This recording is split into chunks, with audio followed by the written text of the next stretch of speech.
Hello दोस्तों, मेरे पति शाहिद पर बहुत ज्यादा कर्ज था, लेकिन मुझे यह अंदाजा नहीं था कि इस कर्ज को उतारने के लिए मुझे अपने जिस्म को बेचना पड़ेगा। मैंने कभी सपने में भी नहीं सोचा था कि मुझे शाहिद के दोस्त के साथ एक पूरी रात गुजारनी होगी। मुझे नहीं पता था कि वह शख्स मेरे जैसे नई नवेली दुल्हन के साथ कैसा बर्ताव करेगा। यह मेरे लिए एक बहुत दर्दनाक रात साबित हुई, लेकिन मैं मजबूर थी। मेरे पास न तो इतनी ताकत थी और न ही पैसे कि मैं अपने पति का कर्ज चुका सकूं। इसी मजबूरी में मैंने फैसला किया कि एक रात शाहिद के दोस्त के साथ गुजारकर उसका सारा कर्ज उतार दूंगी। मेरे पास कोई और विकल्प नहीं था। मैंने उस शख्स से बहुत मिन्नतें की थी कि वह कुछ और तरीका निकाले, लेकिन वह सिर्फ अपनी ख्वाहिश पूरी करना चाहता था। शुरू में यह सब मुझे सही नहीं लगा, लेकिन फिर मैंने सोचा कि मेरे छोटे से बेटे और शाहिद की तकलीफों के लिए मुझे यह करना होगा। शाहिद कर्ज के बोझ तले दबे हुए थे और मैं चाहती थी कि वह इस बोझ से आजाद हो जाएं, ताकि हम आराम से अपनी जिंदगी गुजार सकें। मैंने यह बात अपनी सास को बताई थी और उन्होंने बिना किसी रोक टोक के मुझे इसकी इजाजत दे दी, जो मुझे बहुत अजीब लगा। पर मैंने इसे नजरअंदाज कर दिया और खुद को मानसिक रूप से इस काम के लिए तैयार कर लिया। मैंने शाहिद के दोस्त को अपने घर बुला लिया। मेरा दिल बार बार मुझे रोक रहा था, लेकिन मैं अपने आप को मजबूती से पेश करने की कोशिश कर रही थी, पर अंदर ही अंदर मेरा दिल बहुत तड़प रहा था। मैं तैयार बैठी थी, तभी दरवाजे पर दस्तक हुई। मैंने मुड़कर देखा तो मेरी सास खड़ी थीं। उन्होंने कहा कि वह शख्स आ चुका है और ड्राइंग रूम में बैठा है। मेरे दिल की धड़कनें तेज हो गईं, क्योंकि मैं जानती थी कि मेरे साथ क्या होने वाला है। मुझे मालूम था कि आज की रात मेरे लिए कितनी मुश्किल और दर्दनाक होगी। मैं हमेशा से अपना जिस्म और रूह सिर्फ शाहिद के लिए रखती थी, लेकिन आज मैं यह सब कुछ किसी और के हवाले करने वाली थी। यही सोचकर मेरा दिल तेजी से धड़क रहा था। मेरे हाथ ठंडे हो गए थे और माथे पर पसीना आ रहा था। मैंने खुद को तैयार किया और जैसे ही कमरे में कदम रखा, मेरे अंदर घबराहट बढ़ने लगी, लेकिन मुझे हर हाल में खुद को मजबूत रखना था, क्योंकि इस रात के बाद मेरी जिंदगी में सुकून आने वाला था। मैं सब जानती थी, इसलिए दरवाजे पर खड़े होकर एक गहरी सांस ली और अंदर कदम बढ़ाए। मुझे साफ महसूस हो रहा था कि वह शख्स मुझे गहरी नजरों से देख रहा था और उसकी निगाहें जैसे मेरे शरीर को भेद रही थीं। मेरा हाल बहुत खराब हो रहा था।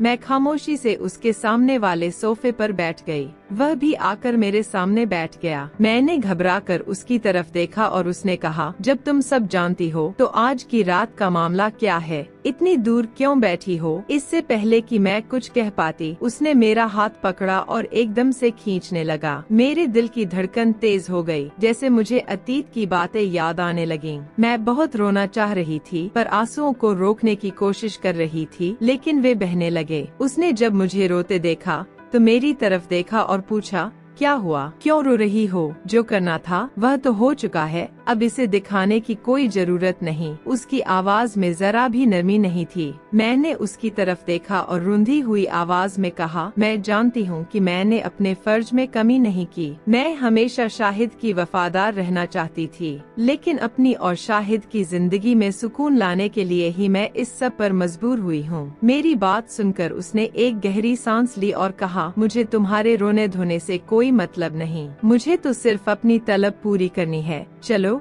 कमरे में चलते हैं। वह मुझे कमरे के अंदर ले गया और फिर उसने मेरे साथ वह किया जिसकी मैंने कभी कल्पना भी नहीं की थी। 2 घंटे तक वह अपना काम करता रहा। मैं खुद को बहुत सुंदर मानती थी और इसी वजह से घर के सभी लोग मुझसे बहुत प्यार करते थे। छोटे होने की वजह से मुझ पर खूब पैसा खर्च होता था और मेरी हर ख्वाहिश पूरी की जाती थी। मेरे मुंह से एक बार जो बात निकलती थी, मेरे पिता और भाई तुरंत उसे पूरा कर देते थे। मैं बचपन से ही अपनी माँ के बहुत करीब थी, इसलिए वह भी मुझसे बेहद मोहब्बत करती थी। हमारे घर में मैं अकेली बहन थी और 3 भाई थे। मैट्रिक पास करने के बाद जब मैंने आगे पढ़ाई करने की बात की तो माँ बाप ने इसे सिरे से नकार दिया। उन्होंने कहा कि हमारे खानदान में लड़कियों को आगे पढ़ने की इजाजत नहीं दी जाती, इसलिए तुम्हें भी नहीं मिलेगी। मैंने बहुत जिद की, यहाँ तक कि रोने लगी, लेकिन कोई मेरी बात पर ध्यान नहीं दे रहा था। खानदान की परंपराओं को कोई तोड़ने की इजाजत हिम्मत नहीं थी, इसलिए मेरे आंसू भी बेअसर हो गए। लेकिन मैंने मन ही मन ठान लिया कि मैं अपनी पढ़ाई जरूर जारी रखूंगी। मैंने अपने बड़े भाइयों से भी मिन्नतें की, लेकिन किसी ने मेरी बात नहीं मानी। आखिरकार मैंने खुदकुशी करने की कोशिश की और अपनी कलाई पर छुरी फेर ली। खून ज्यादा निकलने की वजह से मैं तुरंत बेहोश हो गई। मेरे भाइयों ने मुझे फर्श पर गिरा देखा और तुरंत अस्पताल लेकर गए।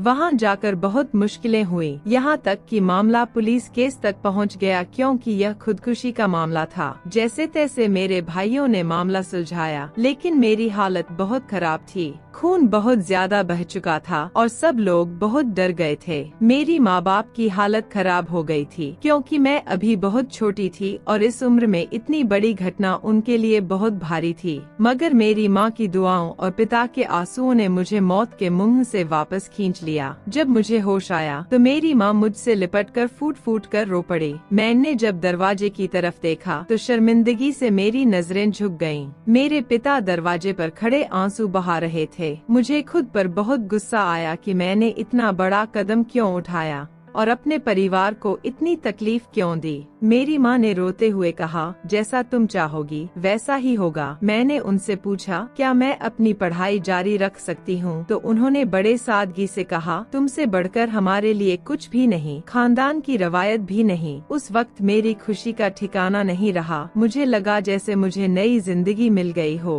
सब लोग हैरान थे, लेकिन मेरी सेहत धीरे धीरे सुधरने लगी। कुछ समय बाद मैंने कॉलेज में दाखिला ले लिया और मेरा पहला साल खत्म होते ही मैं सेकंड ईयर में पहुंच गई। इसी दौरान मोबाइल के जरिए मेरी एक लड़के से दोस्ती हो गई। हमारी दोस्ती जल्दी ही मजबूत हो गई और मुलाकातें भी होने लगीं। कॉलेज से लौटते वक्त मैं अक्सर दोस्तों के साथ अकेली आती थी, लेकिन अब मैं उस लड़के के साथ आने लगी थी। मेरे माता पिता को इस बात की जरा भी भनक नहीं थी और न ही मैं चाहती थी कि उन्हें इस बात का पता चले, क्योंकि हमारे परिवार में शादियां आमतौर पर खानदान के भीतर ही होती थीं। इसी वजह से मैंने यह बात सबसे छुपाई हुई थी और मैंने यह बात शाहिद से भी नहीं बताई थी। शुरुआती दिनों में सब कुछ बहुत अच्छा लग रहा था। ऐसा महसूस हो रहा था जैसे मैं हवाओं में उड़ रही हूँ। नई नई मोहब्बत का नशा था और मुझे कुछ भी समझ नहीं आ रहा था। शाहिद ने जल्द ही मुझे शादी के लिए प्रपोज कर दिया और मैंने भी बिना देर किए हाँ कर दी। वह मेरे घर रिश्ता लेकर आना चाहता था, लेकिन मैंने उससे कहा कि थोड़ा इंतजार कर लो, मैं पहले अपने घर वालों को मना लूं, फिर तुम रिश्ता लेकर आना। मगर शाहिद जल्दबाजी में था और जिद करने लगा, जिसकी वजह से मैं परेशान हो गई। आखिरकार थक हार कर मैंने अपनी माँ को सब कुछ बता दिया। माँ ने मेरी बातें सुनकर बहुत सख्त लहजे में मुझसे बात की। उन्होंने मुझे खूब डांटा और शाहिद से किसी भी तरह का संपर्क रखने से मना कर दिया। यहाँ तक कि उन्होंने मेरा मोबाइल फोन भी छीन लिया। मुझे कुछ समझ नहीं आ रहा था। मैंने खाना पीना भी छोड़ दिया था। मैं जिद कर रही थी कि माँ मेरा मोबाइल फोन लौटा दें। मेरे भाई रोज कॉलेज छोड़ने और लेने आते थे। घर में ये बात फैल चुकी थी कि मैं किसी लड़के को पसंद करती हूँ और उससे शादी करना चाहती हूँ। मेरे अब्बा मुझे देखना तक पसंद नहीं कर रहे थे और जो भाई मुझ पर जान छिड़कते थे वे भी मुझसे बात नहीं कर रहे थे। यह सब देखकर मैं अंदर ही अंदर टूट रही थी। मैं हमेशा से प्यार पाने की आदी थी और जब प्यार करने वाला इंसान अचानक नजरअंदाज हो जाए तो उसे बेहद तकलीफ होती है। मेरे साथ भी यही हो रहा था। न तो मेरा शाहिद से कोई संपर्क हो रहा था और न ही मेरे माता पिता मुझे प्यार दे रहे थे। मैं धीरे धीरे घुटने लगी। आखिरकार मैंने अपनी माँ से रो रो कर माफी मांगी और वादा किया कि मैं शाहिद से कोई संपर्क नहीं रखूंगी, बस आप मुझसे बात करें। तब जाकर मेरी माँ ने मुझसे वादा लिया और मेरा मोबाइल फोन वापस कर दिया। धीरे धीरे घर वाले मुझसे सामान्य व्यवहार करने लगे और मैंने भी फैसला कर लिया कि मैं शाहिद से कोई बात नहीं करूंगी, क्योंकि मेरे माता पिता मेरी इज्जत के लिए बहुत अहमियत रखते हैं। लेकिन यह सिर्फ मेरी कल्पना थी। मोबाइल मिलते ही सबसे पहले मैंने शाहिद से संपर्क किया और उसने अपनी बातों में मुझे इस कदर उलझा लिया कि मैं मजबूर हो गई। मैंने फैसला कर लिया कि मैं घर से भाग जाऊंगी। सेकेंड ईयर की स्टूडेंट होने के बावजूद मुझे इतनी हिम्मत आ गई थी कि बिना कुछ सोचे समझे मैंने घर की दहलीज पार कर ली। घर से जाते समय मैंने सिर्फ एक खत छोड़ा जिसमें लिखा था, आप लोग समझ ले कि आपकी बेटी मर गई है। मैं अपनी मोहब्बत के पास जा रही हूँ और अब कभी वापस नहीं लौटूंगी। नहीं, आप मुझे ढूंढने की कोशिश करें। शाहिद मुझे अपने घर लेकर गया, जहाँ उसके परिवार के लोग और कुछ गवाह मौजूद थे। उन सब की मौजूदगी में मेरा निकाह हुआ, लेकिन निकाह के बाद चीजें बदलने लगीं। शुरुआत में मेरी सास का बर्ताव मुझसे बहुत सख्त था और मेरी ननद भी मुझसे बात करना पसंद नहीं करती थी। बस शाहिद ही था जो मुझसे मोहब्बत करता था और उसने अपना वादा निभाया। वह मेरे साथ प्यार से पेश आता था, लेकिन घर वालों का व्यवहार दिन ब दिन बदतर होता गया। मेरी सास का रवैया मेरे साथ और भी बुरा हो गया और मुझे यह सब देखकर बहुत दुख होता था। मैं सोचती थी कि मेरे साथ ऐसा क्यों हो रहा है। मैंने शाहिद से भी इस बारे में बात की थी, लेकिन उसने मेरी बात सुनने के बाद कोई खास प्रतिक्रिया नहीं दी। वह सिर्फ इतना कहता कि वह तुमसे थोड़ा नाराज है और वक्त के साथ सब ठीक हो जाएगा। मगर वक्त के साथ सब कुछ और खराब होता चला गया। मेरी शादी को 4 साल हो चुके थे और उन 4 सालों में शाहिद ने मुझे बहुत मोहब्बत दी थी।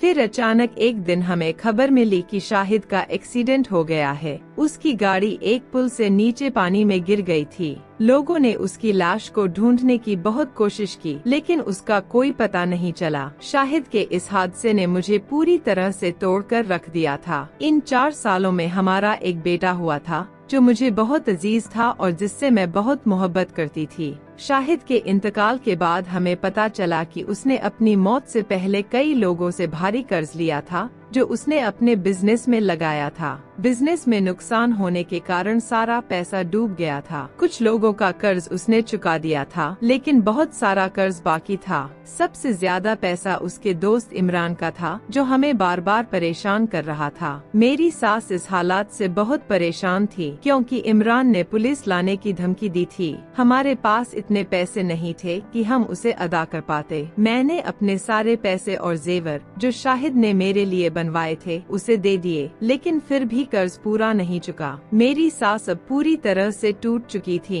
एक दिन मैंने सोचा कि मैं खुद इमरान से मिलकर बात करूंगी और उसे सारी हकीकत बताने की कोशिश करूंगी। जब मैं इमरान से मिली तो उसकी नीयत बदल गई और उसने मुझसे एक रात गुजारने का मांग किया। पहले तो मुझे यह बात गलत लगी, लेकिन बहुत सोचने के बाद मैंने हाँ कर दी। जब मैं उसके पास गई तो उसने मेरे साथ गलत काम करने की कोशिश की। मेरी हालत बिगड़ने लगी और जब उसने मुझे रोते देखा तो उसने मेरी हालत के बारे में पूछा। मैंने अपनी वजह बताई तो उसने जो हकीकत मुझे शाहिद के बारे में बताई उस पर मुझे यकीन नहीं आया। इमरान ने कहा, तुम्हारे शौहर ने ही मुझे यह सब करने के लिए कहा था। उसने कहा कि शाहिद अभी भी जिंदा है और उसने मरने का नाटक किया है। यह सारा खेल तुम्हारी सास के साथ मिलकर रचा गया है। उसने कहा, तुम्हें बेवकूफ बनाया जा रहा है और तुम इससे अनजान हो। मुझे लगा कि यह सब गलतफहमी है, तो मैंने उसे फौरन रोका। उसने मुझे फिर से बैठाकर कहा, तुम्हें यकीन नहीं होगा क्योंकि तुम अपने शौहर से बहुत मोहब्बत करती हो। मैंने तुम्हें सब कुछ इसलिए बताया क्योंकि मैं तुम्हें धोखा नहीं देना चाहता था। पहले मुझे पैसे वसूलने थे, लेकिन अब मुझे समझ आ गया है कि मैं गलत कर रहा हूँ। मैंने उसकी बातों पर यकीन नहीं किया,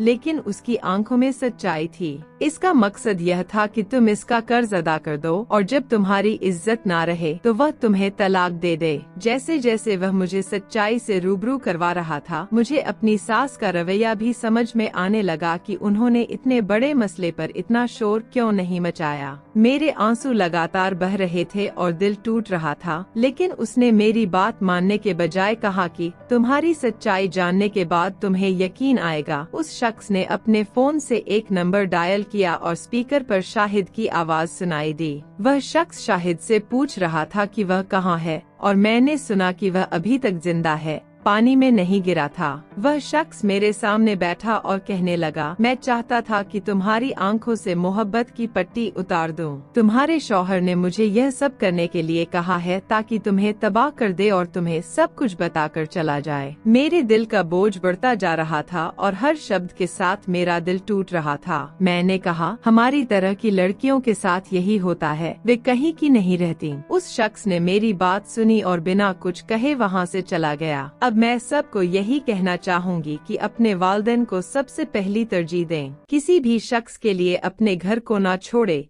नहीं तो आपको भी ऐसी ही जिल्लत का सामना करना पड़ेगा और कभी कभी अपनी जरूरतों को पूरा करने के लिए अपना जिस्म भी बेचना पड़ सकता है। मैं तमाम औरतों से गुजारिश करती हूँ कि मोहब्बत के चक्कर में फंसकर अपने वालिदैन की इज्जत